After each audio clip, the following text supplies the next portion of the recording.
Welcome back to Beginner's Breadboards, my electronics learning journey. Today we're looking at NOR and OR gates using CMOS transistors.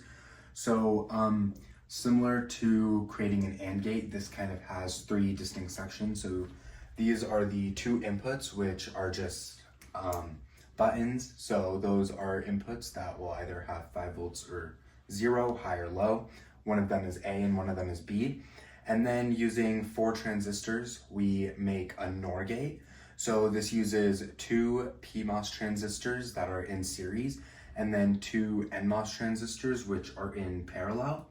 So, and then we're using a red LED to show the output of that NOR gate. And then to make the NOR gate into an OR gate, we use an inverter with 2 MOS transistors, and then we put a green LED at the end of that to show the output of the OR gate. So the way this works is if either of the A or B inputs are high, that means this line is cut off because they both need to be 0 for that 5 volts to come here. So if either of them are high, this is kind of cut off. And then this will ground it, meaning that Y bar will be 0, but then Y will become 1 because it inverts. But only when both of them are low, A and B are low, then this line is open, that sends 5 volts here, which means Y bar will be high and then Y will be low.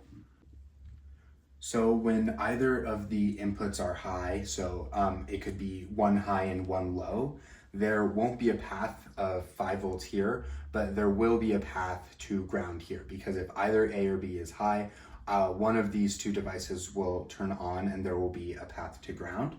But only when these two are both low will there be that path for 5 volts, but when they're both low, there won't be any path to ground here. With everything on the breadboard here, these are the two inputs, A and B, so the 2 buttons and 10K resistors for each of them that allow them to sit at 0 when neither of them are being pressed. These 4 transistors make up the NOR gate, so these are the PMOS transistors, and then these are the NMOS transistors. The PMOS transistors are in series with one another. And then this is the output of the NOR gate, that red LED. These 2 transistors make up the inverter, which then inverts this to that green LED, which is now off because the red one is on. So that's how we get from a NOR gate to an OR gate. We're just powering this with a 5 volt supply. So with this, if either of the buttons are pressed, that green LED will light.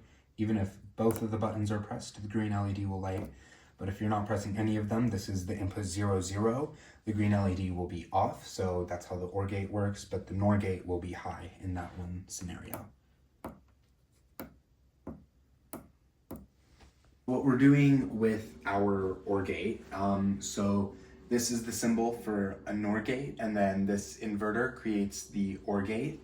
We still have our 2 LEDs, but for one of the inputs, input B pretty much, we're giving a signal generator, and it's just a square wave from 0 to 5 volts with 2 hertz, so it's pretty slow so that we can still see our LEDs. And then one of the switches, we changed it so it will sit at 5 volts normally, so we kind of just reversed that resistor to be on top, so it'll sit at 5 volts normally. So what that means is one of our inputs will be 1, and then whatever that signal generator is giving. Because this input is always 1, after the NOR gate, you'll get 0, and then once you invert it, that OR gate will always be high.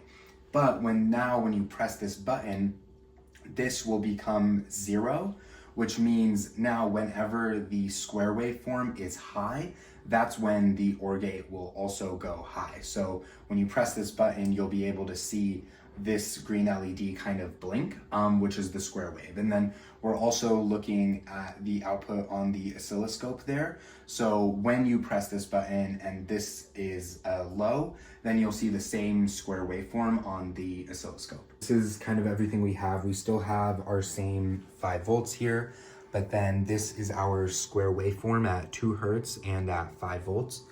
And so all we really had to change here was that we moved this resistor over, so this is our button that's like working. We kind of bypassed this and are giving the square waveform here. And so right now, because this button is sitting at high, our green LED, the OR gate will also be high. But then and so you can see that on the oscilloscope, the output is just high. But then when you press this button, now you're just getting the square waveform here. So whenever the square wave is high, so will the output of the OR gate. And then whenever it's low, the output of the NOR gate will be high. So these two LEDs will blink back and forth, but this is showing the OR gate, and that's the flashing of the square waveform. And then if you don't press the button, it will just sit at high.